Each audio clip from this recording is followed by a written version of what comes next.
যাই হোক, তাহলে একটা নারী সে 3 নম্বর দায়িত্ব হলো সে তার সতীত্বকে হেফাজত করবে।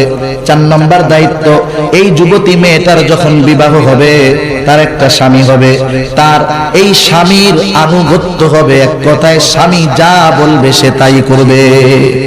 স্বামীর সাথে কখনো খারাপ আচরণ করবে না, স্বামীকে কখনো গালি দিবে না। যদি স্বামী খারাপ হয়, বদদিন হয়, স্বামীকে বারবার নসিহত করবে যদি স্বামী খারাপ হয়।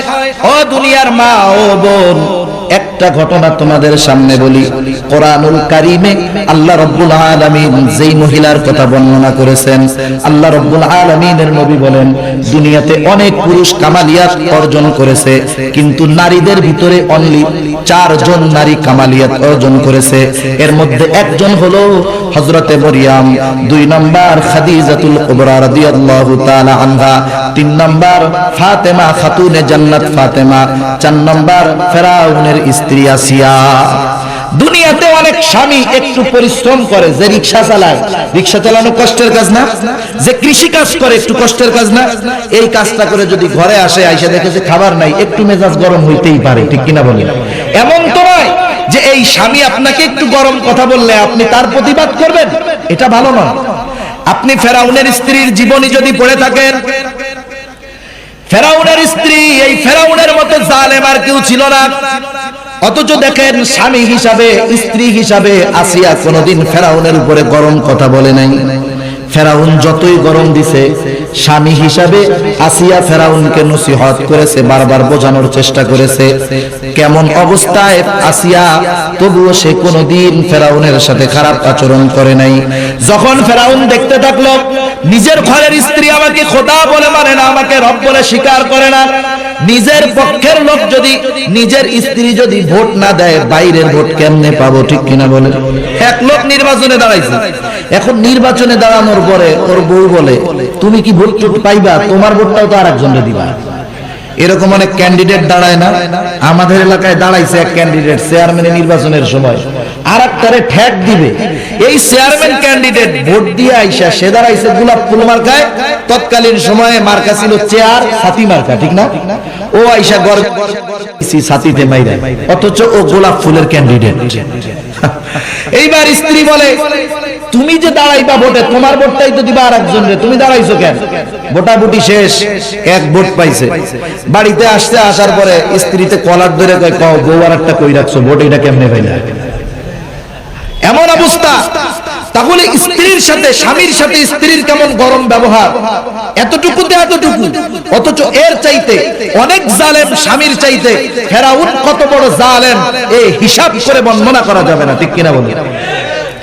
তাহলে ঘরের মানুষ যদি পক্ষে না থাকে, বাইরের মানুষ কেমনে পাবো? ঘরের শত্রু, বড় শত্রু, ঘরে যদি বন্ধু না থাকে তাহলে কি হবে? স্ত্রী যদি খোদা না মানে, বাইরের মানুষ বলবে তুমি কেমন খোদা, তোমার বউই তোমারে খোদা কয় না। এইবার ফেরাউন বারবার আসিয়াকে বোঝায়, ও আসিয়া, তুমি আমাকে খোদা বলে স্বীকার করো। ঈমান দীপ্ত মহিলা আসিয়া বলে, না, তোমাকে খোদা বলে মানতে পারবো না, তুমি আমার স্বামী, তোমার সাথে বেয়াদবিও করব না। যখন বারবার কারা কষ্টের ভিতরে আবদ্ধ করা হলো, বারবার অত্যাচার করা হলো আসিয়াকে, আসিয়া এখনো বলে না, তোমাকে আমি খোদা বলতে পারবো না।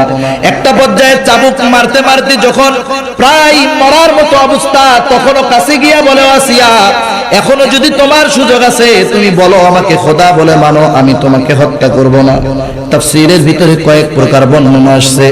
একটা বর্ণনা আসছে, আসিয়াকে হত্যা করার জন্য 4 হাত পায়ের ভিতরে মাটির উপরে পেরাক পোতা হলো, 4 হাত পা চারদিকে দিয়ে পেরাক পোতা হলো, ঘোষণা হলো উপর থেকে বড় একটা পাথর ফেলায় হত্যা করা হবে। আসিয়া তখনও ঈমান হারা হয় নাই, ফেরাউন কি খোদা বলে মানে নাই, স্বামীকেও অভিশাপ দেয় নাই। কথাটা বুঝবেন আমি কেন বলতেছি ঘটনাটা, কারণ আজকের সময় অনেক নারী আছে, স্বামী একটু যদি ত্রুটি হয় স্বামীর সাথে খারাপ ব্যবহার করে, ঠিক কিনা বলেন? স্বামী যদি সম্পদের দিক থেকে স্ত্রীর চাইতে একটু গরিব হয়, সম্পদের খোটা দেয়, বেশি কথা বলে, অপমান করে, স্বামীকে বদদুয়া দেয়। আল্লাহর নবী তো সেই কথাই বলেছেন, আমি যখন মেরাজের রজনীতে জান্নাত জাহান্নাম পরিদর্শন করলাম, জাহান্নামের ভিতরে দেখতে পেলাম অধিকাংশ হলো নারী। কারণটা কি ইয়া রাসূলুল্লাহ? এক বর্ণনায় দুই কারণ, আর এক বর্ণনায় এক কারণ। আল্লাহর নবী বলেন একটা কারণ হলো এই নারীরা বেশি বেশি অভিশাপ দেয়। একটু অপরাধ করেছে সন্তান, সাথে সাথে বলে তোর জানি মরা মুখ দেখি, বলে কি বলে না, আমি জানি তোর মরা মুখ দেখি না দেখি, আমি মরলে তুই আমার চেহারাটাও দেখতে আসবি না, এরকম বিভিন্ন প্রকারের লানত বর্ষণ করে। আর যেই হাদিসটা আল্লাহ রাব্বুল আলামিনের নবী একবার বলেছেন, এটাও হলো যা ওই দুইবার যেটা বলেছেন এর একটা অংশ হলো তা, এই মহিলাগুলা স্বামীর বেশি বেশি নাশকরি করে। একটা স্বামী সারাটা জীবন সবকিছু করছে, একদিন অপারগতা বশত কিছু দিতে পারে নাই, বলে তোমার ঘরে সংসার করে আমার জীবনটাই মাটি হয়ে গেছে, বলে কি বলে না, এই কারণে জাহান্নামী। অথচ দেখুন আপনার স্বামী যে আছে ও মা ও বোন, আপনার স্বামী এত ফেরাউনের চাইতে বেশি মনে হয় জালেম না, জুলুম করে নাই, যদি করে থাকে ভিন্ন কথা। অথচ দেখুন ওই মৃত্যুর পূর্ব মুহূর্তে আসিয়া আপনাদের জন্য কি শিক্ষা রেখে গেছে, যে তাও সে তার জালেম স্বামীকে আল্লাহর পক্ষ থেকে অভিশাপ দেওয়ার কথা বলে নাই। বলে নাই আল্লাহ তুমি ফেরাউনকে ধ্বংস করে দাও, ফেরাউনকে তুমি হত্যা করে দাও, বরং মরণের পূর্ব মুহূর্তে, জান যাওয়ার পূর্ব মুহূর্তে ও আল্লাহর কাছে যেই কথাগুলা বলেছে আল্লাহ রাব্বুল আলামিন পবিত্র কোরআনুল কারীমের ভিতরে সেই কথাগুলো আমাদেরকে জানায় দিবেন, এত সম্মান দিয়ে দিবেন। ফেরাউনের স্ত্রী আসিয়ার ঘটনাটা কোরআনে পড়লেই আমাদের সওয়াব হয়। এই মহিলা তখন বলতেছে রব্বি বিনিলি ইনদাকা বাইতান ফিল জান্নাহ, ও আমার রব, আমার স্বামী জুলুম করে অসুবিধা নাই, আমি মরণের জন্য তৈয়ার, তবু আমি ঈমান ছাড়বো না।